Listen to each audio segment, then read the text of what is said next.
En esta ocasión les voy a hablar sobre la epistemología. ¿Qué es la epistemología? La palabra epistemología proviene de los términos griegos episteme, conocimiento, y logos, razón, significado. Por tanto, podemos decir que la epistemología vendría siendo algo así como el estudio del conocimiento. A la epistemología también le podemos llamar genociología o teoría del conocimiento, teniendo en cuenta que la verdad es la conformidad de las cosas con el concepto que ellas forman la mente, es decir, la adecuación de nuestro conocimiento a la realidad conocida. Comprender la capacidad y funcionamiento de nuestro conocimiento no deja de ser una de las formas de iluminar la verdad, es decir, de filosofar. Por eso podemos decir que la epistemología es una de las ramas de la psicología y está encargada de estudiar los límites del conocimiento, sus fundamentos y metodología, mientras que la ontología se encarga de atender los entes y que hay en ellos. La epistemología se encarga de conocer a estos entes. Preguntas como ¿qué puedo conocer?, ¿de dónde surge el conocimiento?, y qué tipo de conocimiento corresponde hacia una determinada área de saber, forman parte de esta ciencia.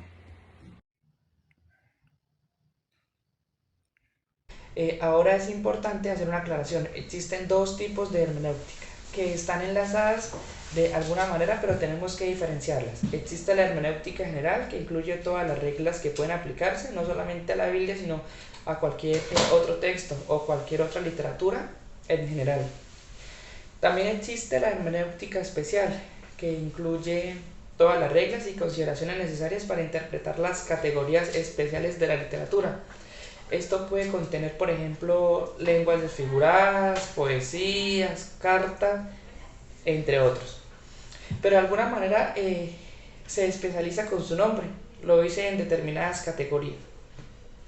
Tanto los principios generales como las principales de la hermenéutica nos ayudan a tener una interpretación correcta del texto.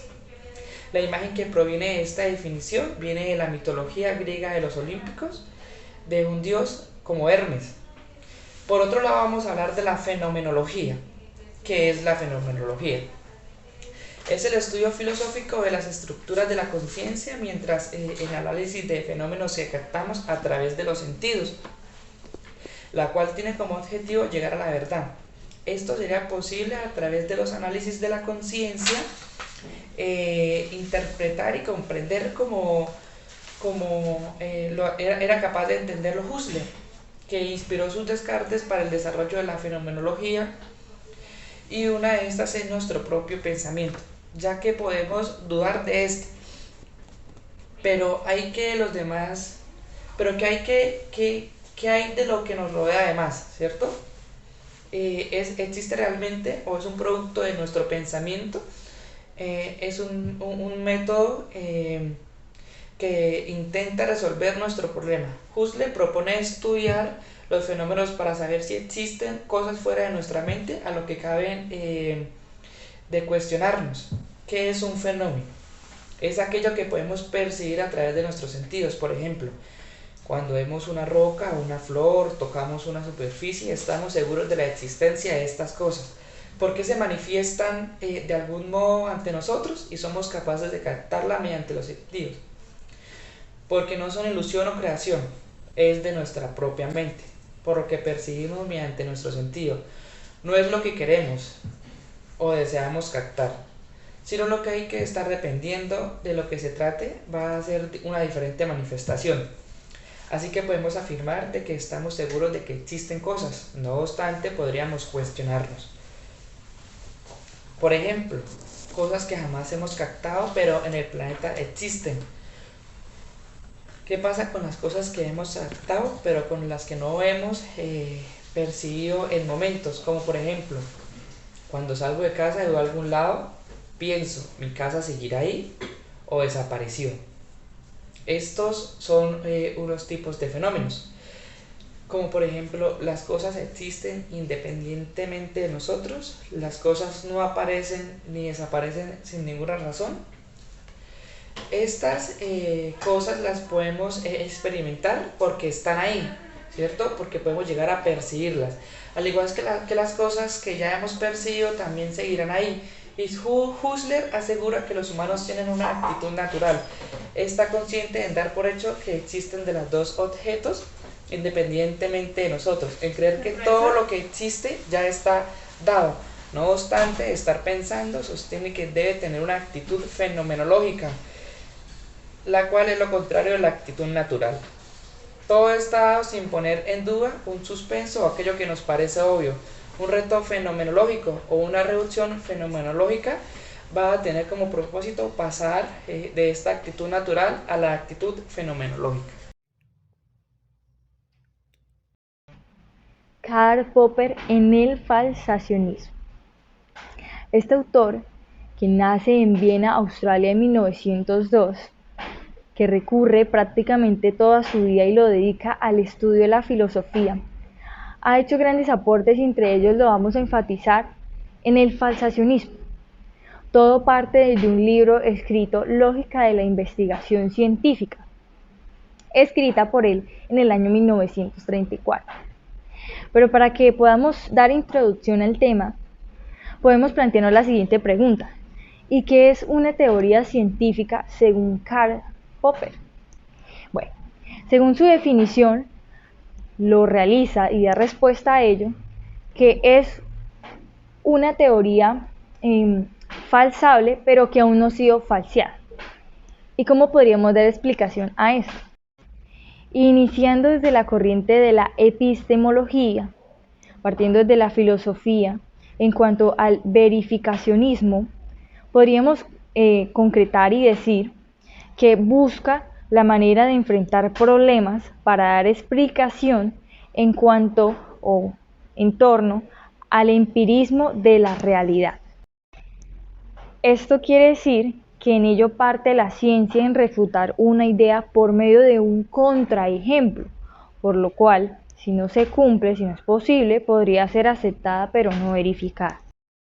Por lo tanto, Popper busca otros medios de interferencia y de capturar un poco más de información, y se enfoca en dos autores principales que también hacen aportes a la parte de la epistemología y de la psicología, que es Freud, que se encarga de toda la parte del psicoanálisis, y también Einstein, que habla sobre las reglas del universo.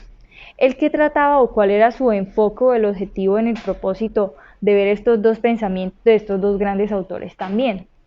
La idea que él tenía era mirar y, buscar otra visión diferente sobre ellos qué opinaban sobre el mundo. Entonces, ¿qué encontró él? Una distinción en la pseudociencia que le ayudó a entender y a comprobar e incluso a rectificar un poco más, confirmando lo que él quería dar a distinguir, que es la parte del falsacionismo. No obstante, para entender un poco más sobre todo este tema del falsacionismo, vamos a poner el siguiente ejemplo. Yo puedo afirmar que cada vez que llueve sale el arco iris, pero partiendo desde esta teoría del falsacionismo de Karl Popper, de buscar la explicación del por qué al llover sale el arco iris. Entonces, ¿qué es lo que pasa? Cuando nosotros investigamos un poco más a fondo, miramos las condiciones. Para que el arco iris se pueda dar, debemos mirar lo primero, que es la ubicación, debe estar en 42 grados centígrados por encima del horizonte. Y que aparte, por otro lado, debemos tener en cuenta que para que eso se pueda dar, tiene que llover y tiene que hacer sol al mismo tiempo. Entonces, para concluir, el falsacionismo se enfatiza en verificar la validez que pueda tener una teoría y ponerlas a prueba.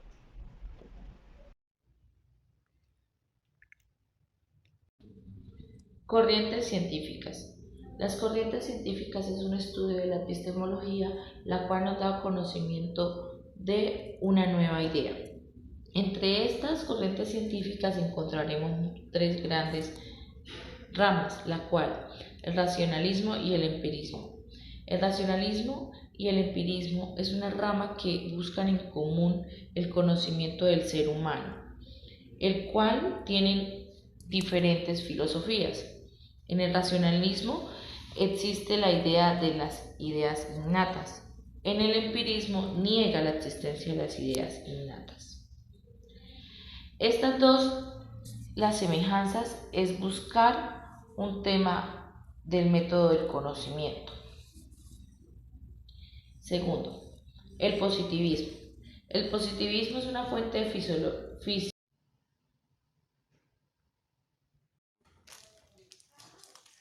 Vamos a hablar en este momento de la visión naturalista del ser humano, o lo que se conoce como conductismo. Esta escuela psicológica fue desarrollada por el señor John B. Watson en Estados Unidos. Él, influenciado fuertemente por las investigaciones sobre la formulación del condicionamiento clásico formuladas por Ivan Pavlov, Premio Nobel de Medicina en 1904, empezó a hacer estudios sobre la conducta humana. Sostenía el señor Watson que la vida mental es una superstición. ¿Sí? ¿Qué quiere decir esto? Que ni la conciencia ni el alma se pueden ver. Y como no se pueden ver, no se pueden medir. Y al no ser ni observables ni medibles, no deberían ser objeto de estudio de la ciencia. John B. Watson sostenía que los niños son como una tabula rasa, un tablero en blanco, sobre el cual las experiencias pueden escribir cualquier cosa. Luego, con el paso del tiempo, aparece en escena el psicólogo Skinner, quien hace una revisión de todo el tratado conductista. Él y Watson consideran que el cerebro y el sistema nervioso, al no ser observables, son irrelevantes para los científicos. Todos los conductistas consideran que tanto la mente como el alma, la conciencia, son como una caja negra. A ellos solo les interesa qué entra a esa caja negra y qué sale de ella, no lo que pasa dentro de ella. ¿Sí? Y también Skinner hace una revisión de lo que es el conductismo clásico y añade un nuevo elemento, que es el reforzamiento, que es una recompensa que le da al sujeto de estudio por comportarse de manera determinada, y así es como aparece el conductismo operante. Skinner tenía un gran interés por modificar la conducta por medio del condicionamiento y por descubrir en el proceso las leyes naturales de la conducta. Más adelante, en la década de los 60, el conductismo empieza a perder fuerza. Apellidos como el de Piaget comienzan a aparecer en el campo de la investigación científica sobre la psicología. Científicos como él empezaron a darle más trascendencia a esa caja negra tan olvidada por los conductistas. Es aquí donde aparece la visión mentalista del ser humano, el cognitivismo. A partir de este momento en la historia, los científicos empezaron a investigar y a teorizar sobre la mente. Aquella idea de que el niño es una tabula rasa que aprende solamente de sus experiencias pasó para ser reemplazada por la nueva concepción de que los niños buscan aprender y darle sentido a su mundo. En este modelo psicológico, el estudio de los procesos mentales se da en un proceso más amplio. Pensamientos, sentimientos, aprendizaje, recuerdo, toma de decisiones, juicios e inteligencias hacen parte del objeto de estudio. Los psicólogos cognitivos creen que los procesos mentales pueden y deben estudiarse de manera científica. Haciendo una comparación entre el conductismo y el cognitivismo, podríamos decir que el cognitivismo es como un conmutador, un aparato de estos que reciben llamadas, las transfieren y de ahí se obtiene una respuesta, mientras que el cognitivismo sería como un computador, un aparato que recibe señales, procesa y a partir de ahí se adapta y entrega una respuesta.